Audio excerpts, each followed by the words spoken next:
Assalamualaikum warahmatullahi wabarakatuh. Kami dari kelompok 4 akan mempresentasikan hasil dari kerja kelompok kami. Perkenalkan, nama saya Nila Putri Ramadhani. Nama saya Rangga Valiarsyanda Wicaksono. Nama saya Rifka Salsabira Fani. Nama saya Rizky Riandi Zaman. Saya Rizky Fauzi Arsita Putra. Nama saya Siti Fadia.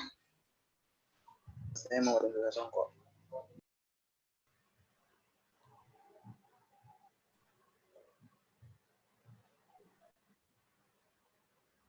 Kami akan menjelaskan tentang circular flow diagram, hubungan antar pelaku ekonomi.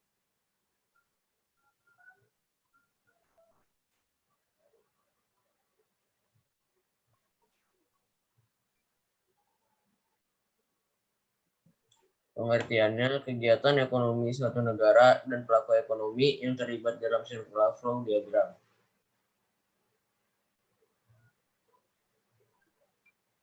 Keterkaitan antara pelaku ekonomi tersebut dapat digambarkan dalam siklus aliran atau arus uang dan barang atau circular flow diagram.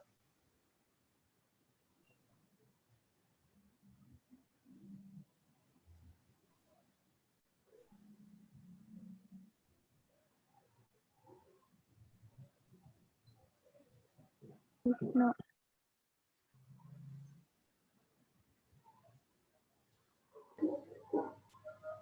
Pelaku ekonomi ada 4, yaitu produsen, konsumen, pemerintah, dan masyarakat luar negeri.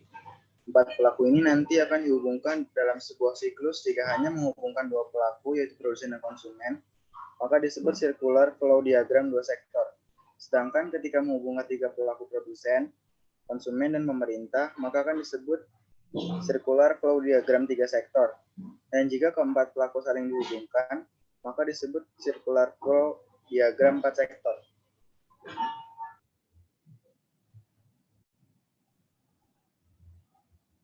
Circular flow diagram 2 sektor.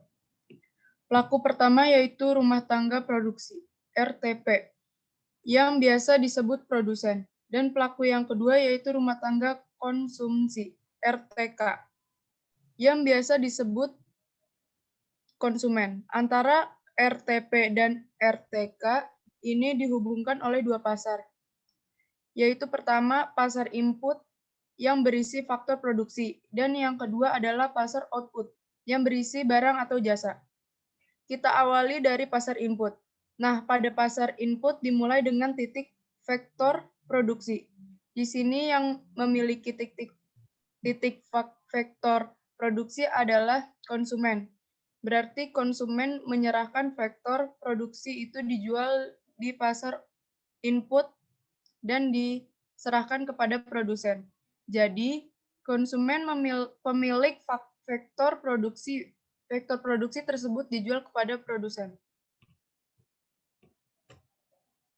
Nah, yang tadi itu aliran pertama. Sekarang aliran kedua, yaitu aliran uang. Setelah produsen mengolah faktor produksi itu, SDA, SDM, modal, dan kewirausahaan, maka produsen menyerahkan balas jasa berupa uang, tapi dengan nama, rent, wage, interest, dan profit yang diserahkan kepada konsumen. Jadi, konsumen setelah menyerahkan faktor produksi itu kepada produsen, maka produsen membayar balas jasa dari faktor produksi itu, dibayar kepada konsumen. Sekarang pasar yang kedua, yaitu pasar output. Pada pasar kedua, terdapat yang pertama adalah aliran barang atau jasa. Produsenlah yang menghasilkan barang dan jasa. Panahnya, barang keluar dari RTP dijual di pasar output. Nah, barang itu diserahkan kepada konsumen atau sama saja dengan konsumen membeli barang atau jasa tersebut. Setelah konsumen membeli barang tersebut, maka yang terjadi adalah nomor 4, yaitu ada uang untuk pembelian atau pembayaran. Konsumen membeli atau membayar atas barang yang sudah diberikan kepada produsen. Oke, jadi kita ulang.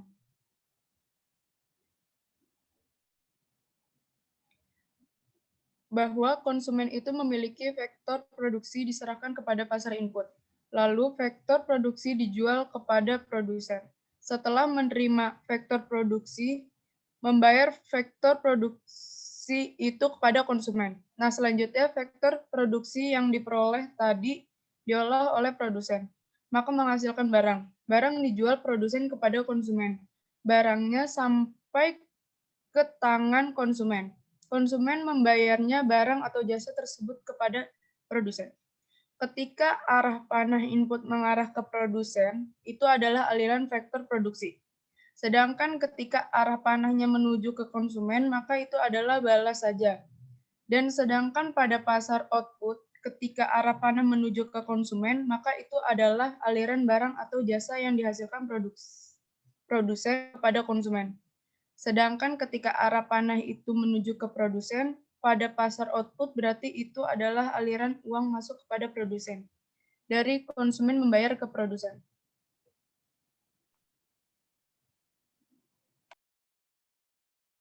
Nah, selanjutnya kita akan membahas tentang circular flow diagram 3 sektor. Di diagram ini sudah ada 2 pelaku. Nah, di diagram 3 sektor ini memiliki 3 pelaku. Jadi kita tambahin 1 pelaku, yaitu pemerintah. Nah, hubungannya, pemerintah ini juga membutuhkan faktor produksi. Ada SDA, SDM, modal, dan kewirausahaan. Seperti contoh, pemerintah membutuhkan SDM atau membutuhkan tenaga kerja yang biasa disebut PNS. Siapa yang memiliki tenaga kerja tersebut?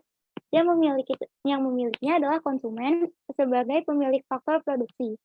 Konsumen menyerahkan faktor produksinya. Ada yang diserahkan kepada produsen, dan ada pula yang diserahkan kepada pemerintah. Pemerintah setelah memperoleh faktor produksi tersebut harus membayar balas jasanya. Balas jasa jika yang diterima tadi adalah tenaga kerja, maka pemerintah membayarnya berupa gaji atau upah dibayar kepada konsumen. Selain membutuhkan faktor produksi, pemerintah juga membutuhkan barang-barang lainnya sebagai penunjang. Misalnya pemerintah membutuhkan komputer, meja, dan sebagainya. Barang-barang tersebut dihasilkan oleh produsen. Produsen menghasilkan barang atau jasa dijual kepada pasar barang. Ada yang dijual ke konsumen, ada pula yang dijual ke pemerintah. Pemerintah setelah mendapatkan barang atau jasa tersebut, pemerintah harus membayar kepada produsen. Setelah itu, pemerintah mampu sebagai produsen, yaitu menghasilkan barang atau jasa seperti pemerintah memiliki PLN, memiliki Pertamina, dan sebagainya. Nah, barang-barang yang dihasilkan pemerintah tersebut dijual nih ke pasar output kepada konsumen. Konsumen setelah memperoleh barang dari pemerintah, maka harus membayar kepada pemerintah. Jadi, pada pemerintah ada yang berwarna biru. Yang biru ini adalah aliran barang atau jasa. Ada yang keluar dan ada yang masuk. Kalau yang keluar berarti pemerintah bertindak sebagai produsen. Sedangkan yang masuk berarti pemerintah bertindak sebagai konsumen karena pemerintah membeli barang atau jasa. Nah, ada juga nih yang warna pink. Ada yang masuk sama ada yang keluar. Kalau yang masuk berarti pemerintah bertindak sebagai produsen karena menerima uang dari barang atau jasa yang sudah dijualnya. Sedangkan panah yang keluar berarti uang yang keluar maka pemerintah bertindak sebagai konsumen membayar atas barang yang sudah dibelinya. Pemerintah juga bertindak sebagai pengatur. Salah satunya adalah nomor 5, yaitu pemerintah memberikan subsidi. Subsidi diberikan kepada produsen dan konsumen. Yang diberikan kepada konsumen seperti BLT, bantuan langsung tunai, dan produsen seperti subsidi untuk barang ekspor.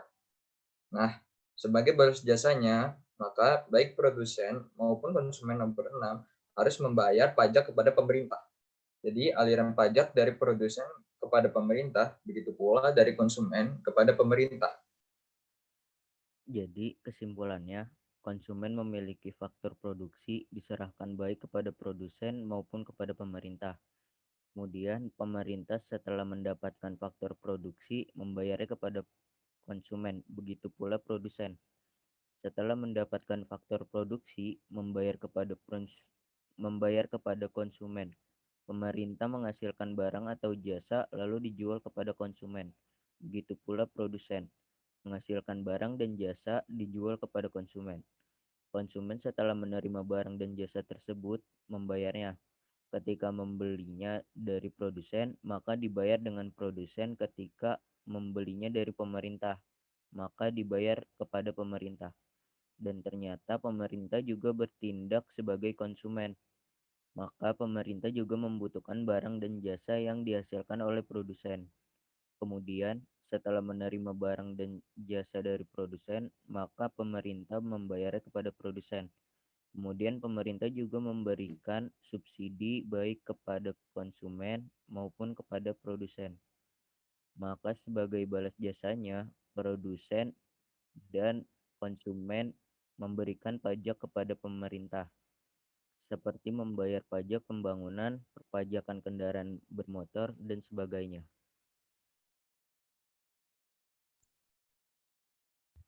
Circular flow diagram 4 sektor. Di sini sudah ada 3 pelaku. Dan karena circular flow membutuhkan 4 pelaku, maka kita tambahkan 1 pelaku lagi, yaitu masyarakat luar negeri. Para MLM kepada 3 pelaku ini adalah sebagai konsumen. MLM membeli barang dan jasa yang dihasilkan oleh produsen atau pemerintah. Barang dan jasa ini dibeli oleh MLM setelah menerima barang dan jasa tersebut. Maka MLM akan membayar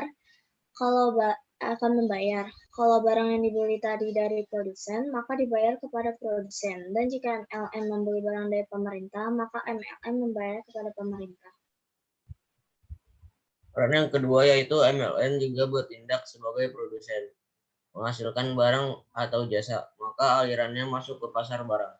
Ada yang dijual ke pemerintah dan ada juga yang dijual ke konsumen. Setelah barang dijual, maka konsumen pun membayarnya, dan MLM berhak menerima balas jasa atas barang yang sudah dijual.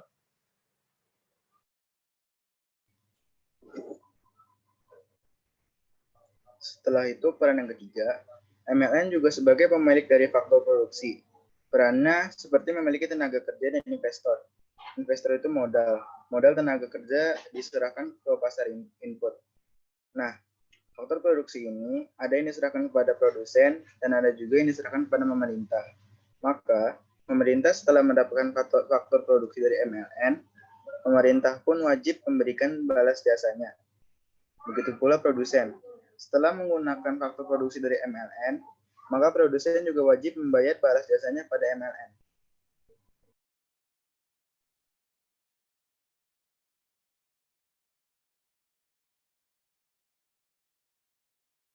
Nah, jadi itu dia presentasi dari kelompok kami. Kurang lebihnya mohon maaf.